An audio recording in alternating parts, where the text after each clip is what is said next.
Nobody. That's a pretty good weekend, How could you? Pretty good weekend. Pretty good. There was a few. I mean, the Rangers I thought had a good weekend, but I'll tell you what, Rangers, Yankees, great weekend. Knicks, Mets, not so much. Well, there's levels to bad weekends too, though. I mean, the Knicks lost a couple hard games. You know what I mean? Although, listen, of all the teams, there's one team that stands alone that not only got beat physically, but got mentally beaten and smacked around and treated like trash and garbage and loved it and enjoyed it and said, give me more. I want more. Thank you, sir. May I have another? That's the Mets. That's the phrase. It's not baseball hits different here. You'll see that on SNY. They will promote that as that's the phrase of 2024. Baseball hits different here. The phrase actually is, I'm telling you, it's thank you, sir. May I have another? Now, you're not giving up on the season on one weekend. No, I'm not giving up. It's Michael, they can't beat the Brewers on a bet. So if this had happened in the middle of August, nobody would blink. So it's the first 3 games of the season. That doesn't bother me. The Yankees aren't going 162-0, and the Mets aren't going 162. All right? There's a battle of first-place teams tonight between the Yankees and the Diamondbacks. I'll bet my life that's not the World Series matchup. Very early in the season, okay? But what has been a recurring theme going back to the 100-win season is, thank you, sir, may I have another? Getting thrown at, treated like garbage, and always being on the losing end of the altercation. Hoskins owns the Mets. He's in their back pocket. He actually sits sideways. He's got a Costanza wallet in his back pocket, and it's the New York Mets because McNeil didn't punch him in the forehead at second base like he should have, like I told you he should have on Friday. Instead, it's Ramirez late in the game after he already beat you over the head with his baseball bat on Saturday. Instead of it being Severino with no warnings issued, Peter, before the game, and plunk him at the beginning of the game, or McNeil punch him. Instead, you get swept. Hoskins owns you. No, it's not what you want. want. So that's what bothers me. There were no warnings issued when Ramirez threw at him either. So if they had the right, even if he throws at somebody without a warning, to throw him out. I guess the Mets didn't want to lose Severino at the beginning. So not only did they lose Ramirez, but then their manager gets suspended for the next game. And then today we hear more bad news. McGill had to leave the game after 4 innings. His shoulder was marking. He's on the IL. So now they're down 2 starters. But, and again, this wouldn't even bother me that much if it was an isolated incident. All the times they get plunked and nothing done about it. And you heard what Hoskins said, that they're whiny and cry. That's the reputation the Mets have. Do you want that reputation? So why isn't things changing there? So if McNeil was so upset that he had to rage on top of the prone body of Hoskins, then punch him or don't say anything. Right, you're standing there, and he's right there. If you're really upset at him, and I'm not advocating fighting, Don is, but no, I can see what he's saying. Then you just jump him. Make it Pete Rose, Bud Harrelson. Do it. And then Hoskins is garbage because he then decides to go shout back. Right, he gets tough when there's people in front of him. When there's people in front of him and he's in the dugout. All I know is, Michael, if somebody's standing over me yelling at me, I'm going to get up and go, what's going on? You got a problem? But at the end of the day, he wins. His team wins. He did great. So that's what bothers me, is that, stand up for yourself. That's all. And it's been going on for years. So it's the New York Mets 2024. Thank you, sir. Thank you, sir. May I have another? That's right. Wow. I don't know if that's going to sell. Well, you know what? It's the most accurate. Well, and now listen, Peter's the one that knows what's cool. Baseball hits different here. I don't know. Is that cool, Peter? Is that hip? I mean, listen, all the companies kind of jumped to hits different, I'd say like a year or 2 ago. Right. It does feel like it sounds like it would have probably been better in 2022. Yeah, it's just, and by the way, it was his hits different was about as fast a co-opting of a cool word or phrase as I've ever seen, but somehow SNY is still well behind it. I'm not exactly sure how. Well, it's the Mets. It's not even SNY, but everybody's using it. It's their promo. The Mets are, I guess all teams are known for this, right, Michael? That they'll have some kind of catchphrase for the season. Like when the Mets had the "You Gotta Believe" with the Tug McGraw, and they'd always have something that kind of, and that's this year's 2024 is literally it's Baseball hits different here, but the way I feel, over the weekend they didn't hit at all. So now let me get your take on another thing before we get into the positive news of Juan Soto. Mets lose the first 2 games. That night, Pete Alonso dancing on stage with Luke Bryan. Any problem with that at all? Zero problem. I'm shocked that people have a problem with this. He's a human being. He can't go out and have a problem. That's right. Sorry. I mean, I have more of a problem. Like, I'm not a big, fan of that genre. But I'm not going to get on that. Is like, what is he supposed to sit in a prone position, like in a fetal position in his apartment? Drinking beer out of a baby bottle. He had a home run on Saturday. I mean, his team lost. But how do you think these guys get over it? They got their life to go. Yeah, but give me a now break. The flip side is you could certainly go to a concert, but then to be prancing around on stage. Oh my God! Did they lose the World Series? No. I'm being. Hey, when David Wells was on the back page of the paper partying after they lost to the Indians, I think it was, right? In 97? Got crushed by George. And deservedly so. Your season just ended. I get that. I can get you feeling crushed. Is a Major League Baseball player, Michael, that prepares himself for 162 games or beyond is going to be that emotionally crushed and spent after a loss in Game 2, after an 0-2 start, a game he homered in. So that's it. I mean, how are you supposed to survive as a ball player? That means that even if you win 100 games, that 62 times you've got to go home and have a good cry every time you lose. I'm with Don. I am too. I mean, and by the way, and how Alonso hit the home run. How else did he do over the weekend? Was he okay? Okay. He didn't dial up an Aaron Judge over the weekend, did he? No. Now, but even if he did, again, what do you want him to do? Even if he did, now you get eliminated from the playoffs.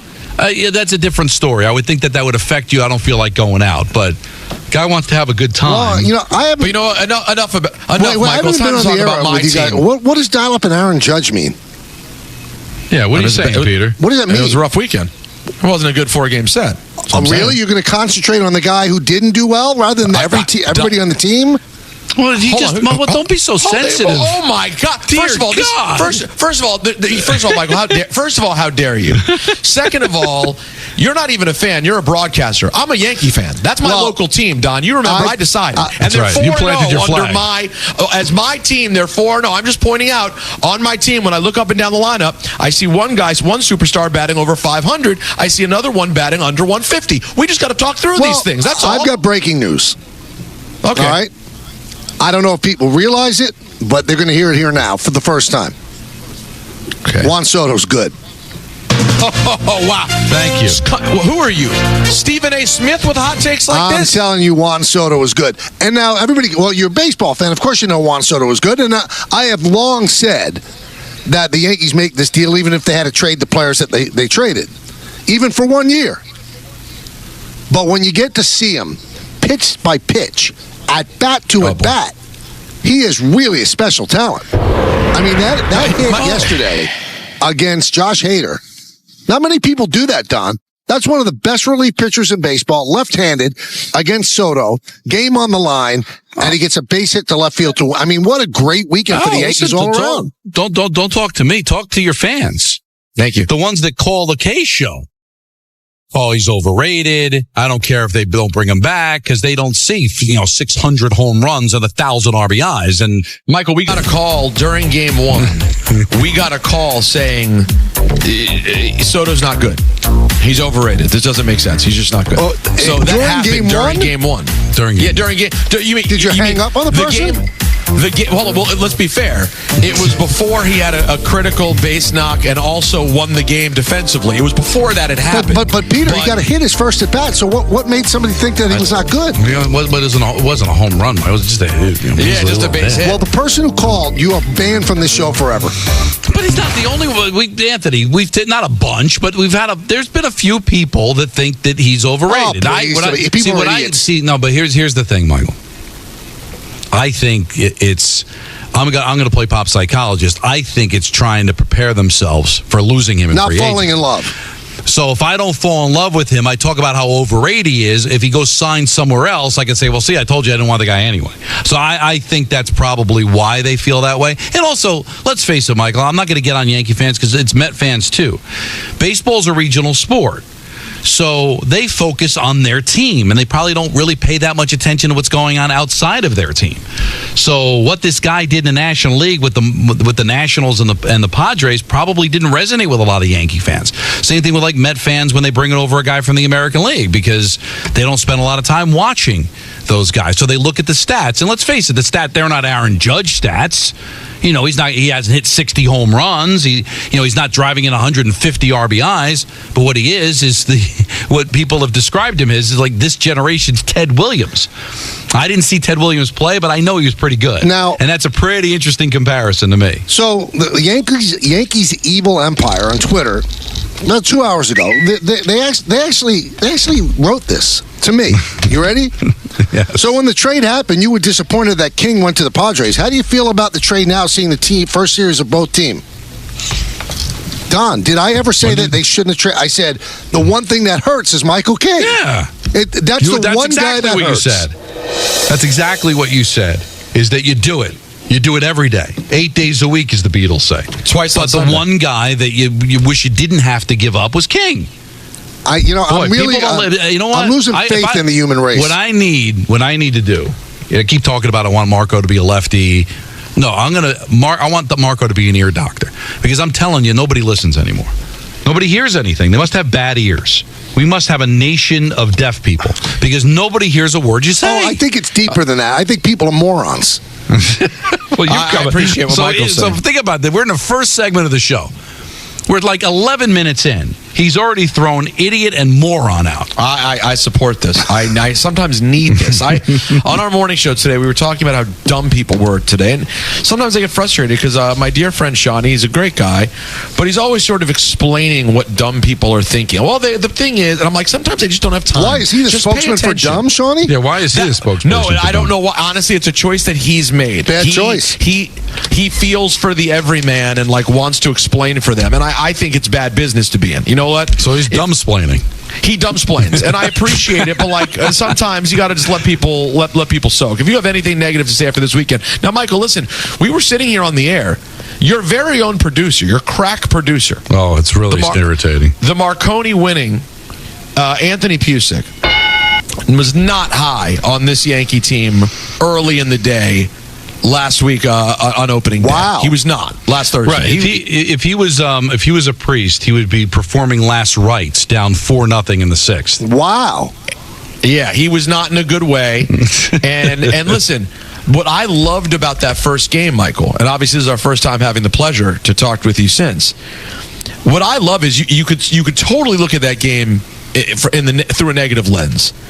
Leaving runners in scoring position, obviously seeing your starting pitcher on opening day just get knocked around early on. But then, they ended up sticking with them. And lo and behold, things settled down. And even though they didn't do anything special offensively, they found a way to get a gutsy win. And Michael, just as easily as you could look at that day and be disappointed, I looked at it as, is this like a grittier Yankee team? And now you're sitting here at the end of the weekend and they're 4-0. And against them, the team that owns you, they actually got breaks. Right, Michael? They actually caught some breaks. They situationally hit. Now they trailed in every game and they didn't hit early, but they showed heart. Michael, I think Yankee teams in the past might have gotten swept in that four-game series. So to beat them, that's a big deal. This is what this Yankee team's going to be about. As always, they put together a great bullpen again. Their bullpen, I think, 15 in the third innings didn't allow an earned run. That's the reason they won. The Astro bullpen was awful, except for Hader. And then Hader ended up giving the big hit in the 9th inning. But for the most part, he pitched 3 games. Clay Holmes pitched 3 games out of 4. The Yankees are going to grind at bats. So what they're going to do is they're going to take a lot of pitches. Anthony Volpe has already seen 70 pitches this year. He's had 2 swings and misses in 70 pitches. Now, he sat out yesterday because there's a stomach virus going around the team, especially the players that were in Mexico. But they're going to grind out at bats. They're going to get a starter's pitch count up. All the Astros starters pitch well. Then when the Yankees got in the bullpen, the Astros collapsed. They've got a much better lineup. I think that Judge not getting that many at-bats in spring training, well, it's manifested itself over the first 4 games. So he's kind of getting spring training at-bats now, but Soto's been unbelievable. unbelievable. Volpe, unbelievable before not playing yesterday. Oswaldo Cabrera, John Birdie, the guy they traded for, which is a really good trade, made a game-saving catch on a diving stop on a hard ground ball down the third base line, bottom of the ninth inning. They did all the little things. And one other thing I'm going to tell you that I noticed, I don't know if you guys did. Boone's a little different. Remember, Don, you remember, they don't believe in hot. They don't believe in hot. They don't believe in hot. They don't believe in hot. Analytic people don't believe in hot. Well, they made this trade for John Birdie. They made that trade because essentially in their mind, John Birdie was going to play third base until LeMahieu gets back. Then Oswaldo Cabrera has a big first game. Well, he was going to play in the first game, Birdie, because he got there at 2 in the morning. Second game, they run out Cabrera again. Another big game. After that game, Boone says, I'll probably play him the next day, which is Saturday. Plays Cabrera again. Then Sunday, the original lineup, plays Cabrera again. Still no Birdie. The only reason Birdie got in the lineup is because Anthony Volpe was a late scratch because of the stomach ailment. So all of a sudden, kind of managing with his gut. Another thing the Yankees have never done, use a reliever 3 out of 4 days. They try to stay away from that all the time. They went for it. They didn't throw some B lineup in because they won the first 3 games of the series yesterday. They ran with the same lineup that they played every single one of the first 3 games, and they used their closer 3rd game out of 4. I like what I'm seeing. I think they're going to let him manage a little bit. It's not always about, we don't believe in hot, we don't believe in this, we don't believe in that. Let's roll the dice. You know what? They rolled the dice and it worked out. I thought they had a really good weekend. Really good weekend. Hey, let's not forget, Michael, they had an audit. And everybody looked at the audit as a way of how they were going to build their team. Is it possible that this audit showed that in games, maybe things can be done a little bit differently? I don't even know if the audit's done yet, though. But in the process of doing the audit, could this be something that kind of came up? Maybe. Like, I don't know what I'm trying to remember what day it was that, because there was 4 games. But I remember I was in the car, so I guess it had to have been Thursday that like John and Susan were like talking about what reliever did they actually go a second inning with that they never used to do. Loizaga? Yeah, it must have been Loizaga, right? No, it was Hamilton. And just they were kind of discussing how that's something Boone wouldn't have done last year. Like, it seems to be a thing. Now, it's only 4 games. We'll see how it plays out. But I noticed that. I certainly noticed the lineup yesterday. I mean, how could you not? You've already won the series, right? That was the objective. And it's a day game after the last game of the series, and you don't have a day off. And yet he went out there and had the A+ lineup out there. And now they start a 3-game set against the Diamondbacks tonight. It's game time. Brought to you by Tullamore Dew Irish Whiskey. Rangers host the Penguins at MSG tonight with coverage immediately following us on 98.7. Yankees are out in Arizona taking on the Diamondbacks at 9:40. That'll be on Yes. The Mets welcome in the Tigers at 7:10. The Islanders visit Philly, take on the Flyers with coverage starting at 6:30. That's on 10:50. And the Nets take on the Pacers in Indy at 7. That's Game Time, brought to you by Tullamore Dew Irish Whiskey, because when it's game time, it's Tully time. Tullamore Dew, the original triple distilled, triple blended, and triple cask matured Irish whiskey. Be sure to grab a Tullamore Dew. Try the brand new Tullamore Dew Honey during tonight's action. Glasses up to enjoying Tullamore Dew responsibly. Very quick explanation for everybody, guys. Please, we're waiting. So, did I miss every show last week? That's right. Every one. Don't worry, we held it down. You did, and I listened to a lot of it. You guys were great. Oh, thank you. But I do want to explain to our listeners, because we're all a family. So when I went down to Tampa to do those 2 games, I did the game on Friday, did the show on Thursday, if you remember, then did the game and the show, feeling fine. And I went to bed Friday night, and like at 3 in the morning, I felt like my throat start to hurt, like I had a sore throat. And my nose got stuffed all of a sudden. I said, wow, out of nowhere, because I was feeling really good. Got up the next day, did the game, no problem whatsoever. Got back to the room, and then, Yes had its clients there, the advertisers, so I was going to go to that dinner that night. So I go back to the room. I kind of lay down in bed for an hour and a half. And I wake up. I couldn't speak. Out of the blue. Could not speak. Couldn't speak. And don't know what happened. So I went to the event, didn't say a word. Woke up on Sunday, still couldn't speak. Then I went to the famous Dr. Max April on Monday. He just texted me that second. The second you said his name, he texted me. Really? Just now, yeah. Isn't that crazy? So he did the scope. Is over there, right? Look at the vocal cords. He said everything looks good. It's not the same issue that you had when you had to have surgery. He said, but just to make sure, maybe I'm going to send all of this stuff to the surgeon, Dr. Zeitels. So he sent all the stuff, and Zeitels gets on the phone and goes, I have to examine it myself. So I had to drive to Boston the next day, Mass General, and he checked me out. And he said everything, there was no damage to the vocal cords. They were just swollen, which is what happens with a respiratory illness or some kind of virus. He said, so you have to wait for the vocal cords to slow down. But he didn't see anything chronic, which was what I was worried about. And so he just said, you got to rest. He said, you got to stop doing what you're doing. So I didn't do the Yankee game on Monday, and I didn't do the shows the rest of the week, and I was hoping that I'd be okay for Thursday. They also gave me steroids. And they said, if you're still not right on Thursday, take the steroids 3 hours before the game, and that will lessen the swelling.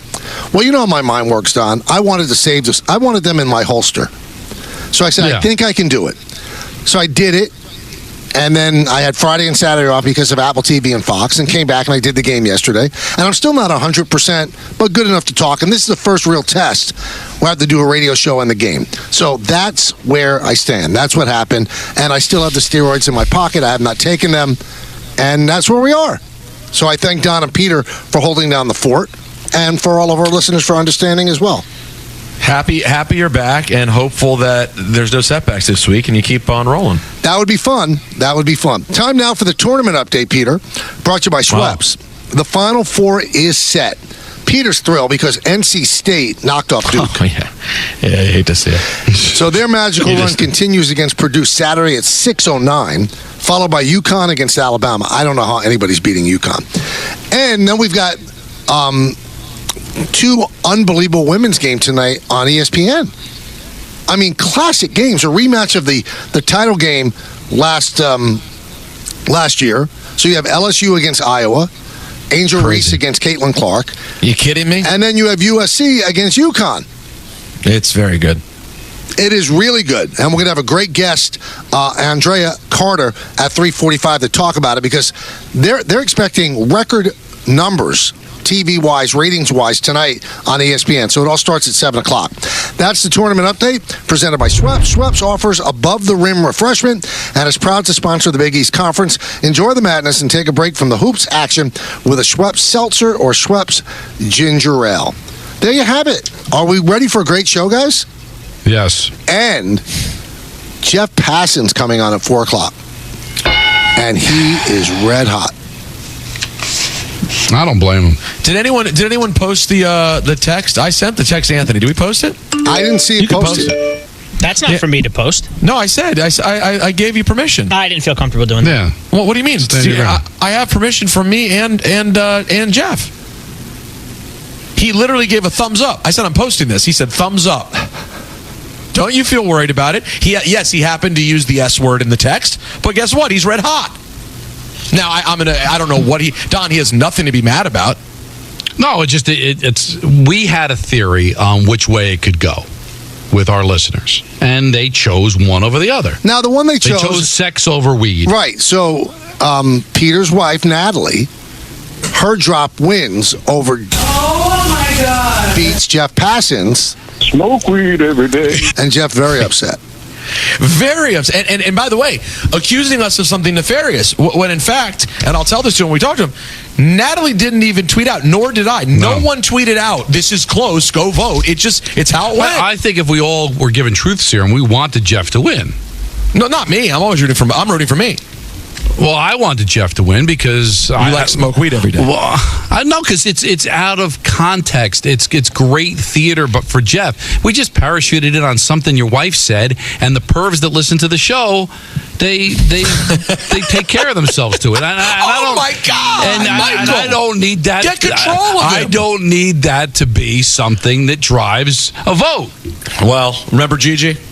Yeah, you remember how popular Gigi was, Michael? Hi, Robin. She should have been popular because of how talented she was.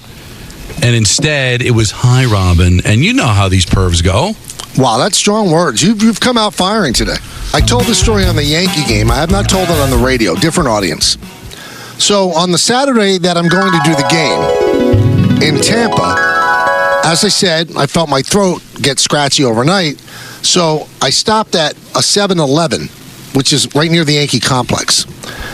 All right. And it must have been about 8:50 in the morning. And I walk around looking for cough drops, and I don't see them. So I went to the young lady behind the counter, and I said, "Where do you keep your cough drops?" She said, "What do you mean?" I said, "Where are the cough drops?" She said, I don't understand. And she wasn't, like English was her language. I said, "What do you mean you don't understand?" She said, I don't know what you're saying. What is a cough drop? I've never heard that phrase. What? And I go, "You never heard the phrase cough drop?" No, this isn't real. And I what said, you're saying right now. Lozenge? And she said, That's even worse. She said, "No." I said, "Something that you take when you have a sore throat?" She goes, "I really don't know what you're talking about." I walked out. You walked out? Yeah. You didn't even just go look. I mean, Don, I don't know what. I looked around the 7-Eleven? store and they didn't have cough drops, so I thought they were behind the counter or something. So once she said she didn't know what a cough drop was, I was out. I'm good. Yeah, and so most likely they didn't have it, Peter. Well, 7-Eleven, what they have is at the counter, there should have at least been the small packs of Halls. Right. That they should have had Halls. But she had never heard. She had never heard, Peter, of a cough drop. It's very unfortunate what's happening in this nation. Also, Don, I don't know if you know this, but I was told today, actually moments ago, that during the first segment, Peter with a little My Little Pony brush is brushing his beard on the air. Did you see that? On the air? Yeah. So he has a complete disregard for yes. What do you Wake mean? up, Flip. You know, it's a thing to brush your beard. People brush their but beard. not on the Some air. people brush their teeth, but that doesn't mean it happens on the air. Listen, you may be right that it's not the right thing to do. I'm going to push back against it being at teeth level, though. I'm going to push back. You got to give me a little room for beard over teeth. If I was brushing my hair on the air, you wouldn't think that was weird. Well, I mean, because that's the same thing. Hold on, didn't the Fonz always brush his hair? You're not the Fonz. What? I'm just saying, though. Is he loved or not? But that was part of the act. You're in real life. Uh-huh. This is not a simulation. You're in real life. Okay. But when the Fonz did radio, he did not comb his hair. Let's go to Billy in Hartford. Fonz? What a place. Billy. Hey guys, how you doing? Good. How are you? Good. She doesn't know anything about cough drops? That's weird. Yeah. True story. I'm glad you're back, Mike. Me too. I want to talk about Soto. If he wins the World Series, do you think the Yankees are going to spend a lot of money on him? I don't think it's a bottomless pit, Billy. I don't think there's any guarantee. I love some of the things I'm seeing today on social media. People that I respect too. Oh, you got to give him whatever he wants. Really? You got to give him whatever he wants. So if he wants $120 million a year, you going to give him that? And that's why anybody after 4 games that's saying, well, obviously he loves the Yankees, so he's gonna go where they pay the most money. Now, he might have a good feeling about the Yankees if he's enjoying himself here, but he has Scott Boras as his agent. He's not playing. Pay him the money. Give him his bag now. First of all, Scott Boras doesn't negotiate during the season, so stop yourself. Second of all, give him whatever he wants. Really? Whatever he wants. I want $200 million a year. Yes, give it to him. Well, remember, that's what they said about DJ LeMahieu. Not comparing the two players, but how did that work? But, Don, can't you just enjoy what's going on now? Give him whatever he wants? No, the answer is no. Again, I'm not talking about all Yankee fans, because I'm sure the majority of them are good fans. But the ones that call the show, that interact with this show, no, they can't have nice things. They can't enjoy things. It's always what's wrong with the team and thinking about the future and how it applies to October and during the offseason. Sit back, enjoy it. I can guarantee you one thing. You have them for the rest of this year. So enjoy it and see whatever happens, happens. And if you want to worry about what's going to happen in the offseason, why don't we wait till then? All right? Let's go to Dan in New Jersey. Dan. Hey, Michael, Don, and Peter. How are you guys? Good. How are you? So. I'm fantastic. The Rangers might be on the track to winning a Stanley Cup. I really think this could be a year. And then the Yankees looked great the other day, too, all throughout the weekend. Now, I'm interested to know how much this weekend will affect the expectations for this team. Because I know there's going to be a lot of Yankee fans that can be, World Series, Juan Soto needs to stay here to play. Now, if Juan Soto leaves, they have Dominguez and they have Jones. Now, obviously, I'd love Juan Soto to stay because you could then potentially move Judge to first base, but that's a whole nother story for a whole nother in the offseason. But right now, I don't think any team from 2017 on really could have beaten the Astros in those 4 games like they did. I have one question. How did Girardi feel about being back there and watching his Yankees win against the Astros? Well, he seemed fine to me, and that was the last place he ever managed the Yankees in 2017, the final game, Game 7. So that was a little weird. But please, I mean, again, we're such a prisoner of the now, right? The past Yankee teams couldn't have done this. Hey, well, here's a little secret. The Yankees were terrible last year. According to Brian Cashman, they were a disaster, right? They were 82 and 80. Do you know that they beat the Astros 3 straight in a series toward the end of the year? That team. And one of the... And if I'm not mistaken, I think it was like in similar fashion, right? Weren't they like all come from behind victory? Yes, I think so they were everybody at has home. to take a deep breath. That's a difference. I think they were at home. But, also the Astros, I think, have lost, counting last year, like a ton, like 11 of 12 at home or something ridiculous. I think it's 9 in a row at home. It's early. But I do think there is something to beating them in their house. Major League Baseball had it smart. These are 2 of the best teams in the American League. Let's get them together. A lot of attention. 2 of those games were on national television. And I think it's something. All right, 4-0, that's no big deal. Teams have started better and didn't even make the playoffs. But I do think there's something to beating that team there 4 straight. And I think the way they did it. I mean, if the bullpen is going to be stout, that's important. If they're going to grind out at bats, that's important. If Anthony Volpe, who struck out too many times last year, swings and misses twice at 70 pitches, that's important. Juan Soto doesn't seem like he's stressed at all about being a Yankee. That's important. Those are important things that you look at, not more so than even the results. I thought Stroman was tremendous on Saturday. Tremendous. And I thought Rodon, he threw a lot of pitches, but I thought he did a good job on Friday. Those are the things you look for. You don't change your whole... if they were 2-2 this weekend, you wouldn't feel the same way? Look at the way they won. They came back. They battled. Their bullpen was great. That's what you look at. Give him whatever he wants. Give him whatever he wants. Whatever he wants. Whatever he wants, guys.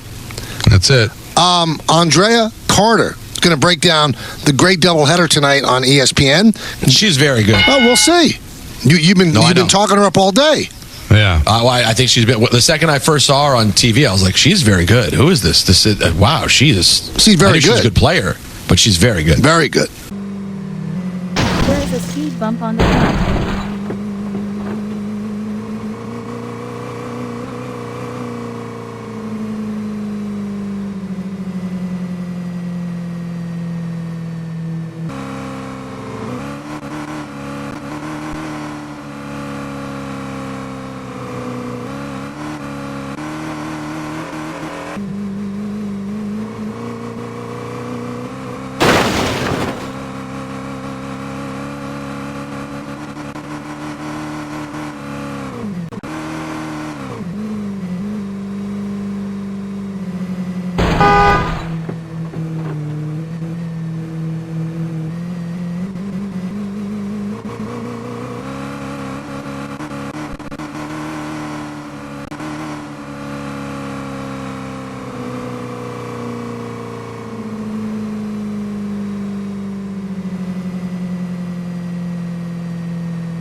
is a speed bump on the front.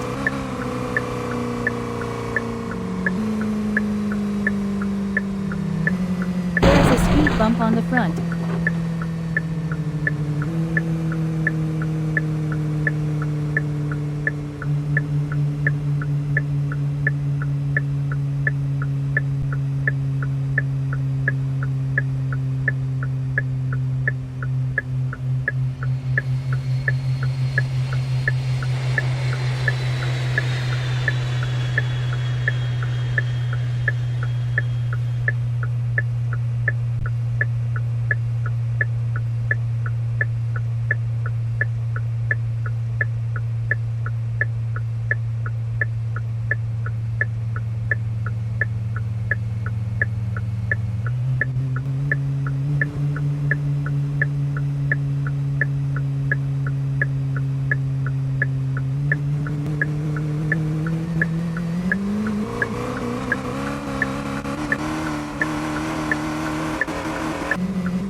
There is a speed bump on the front.